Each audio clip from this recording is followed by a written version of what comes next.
Uf.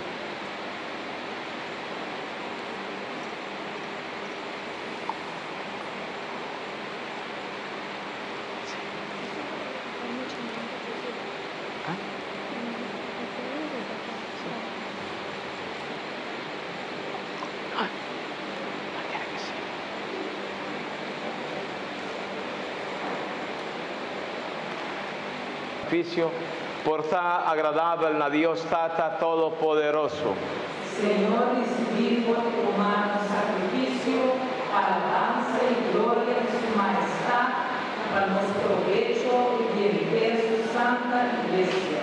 Dios nos trata, nos está presentado, nos ofrenda, nan y nos está pedido, así, con fuerza de regalo nan sagrado aquí nos llega la gloria de Jesucristo, resucitar, quien de está viva y reina te en siglo de siglo nan. Amén. Señor sea cuboso, alza voso corazón.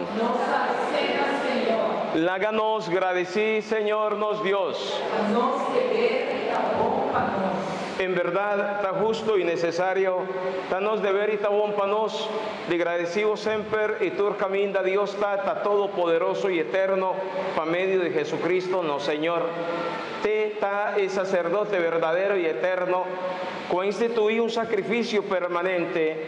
Él ofrece su mes como víctima para nuestra salvación y amándanos sigue ofreciendo su sacrificio y haces aquí en su memoria.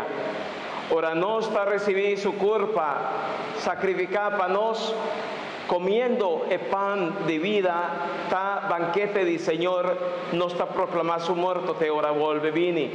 Ahora nos bebe su sangre, drama para nos salvación, está purificarnos y está dándonos vida eterna. Pese ahí, junto con tu ángel y santo, que está rondonado trono de misericordia, nos está entonando un cantica de alabanza y nos está proclamando el himno, digo gloria, cantando sin fin.